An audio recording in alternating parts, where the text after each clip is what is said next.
Cabbarzadə Cavid Qorxmazoğlu 10 avqust 1997-ci ildə Bakı şəhəri, Suraxan rayonu, Bülbülə qəsəbəsində anadan olmuşdur. 2003-cü ildə 1-ci sinifə başlamış, 2014-cü ildə orta təhsilini başa vurmuşdu. Bununla yanaşı, musiqi məktəbinin tar sinifini bitirmiş, sənətə və mədəniyyətə xüsusi maraq göstərmişdi. Cavid həm də idmana böyük həvəs göstərirdi. O, qədim idman növü olan kamanda ox atma ilə məşğul olmuşdu. 2015-ci ildə hərbi xidmətə yollanmış, kəşfiyyatçı snayper ixtisasına yiyələnmişdi.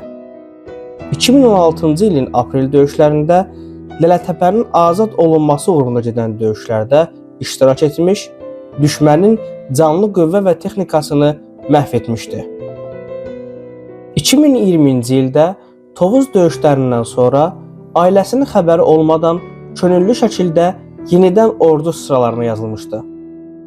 İkinci Qarabağ müharibəsində Cəbrayıl, Füzuli və Xocavənd uğrunda gedən döyüşlərdə iştirak etmiş, 24 oktyabr 2020-ci ildə Füzuli Xocavənd istiqamətində gedən döyüşlərdə qəhrəmancasına şəhid olmuşdu.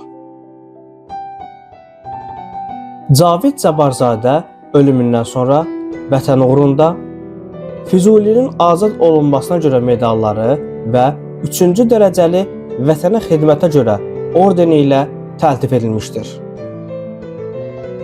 Cabbarzadə Cavidin igidlik dolu hekayəsi Nərminə Eyyubovanın təqdimatında.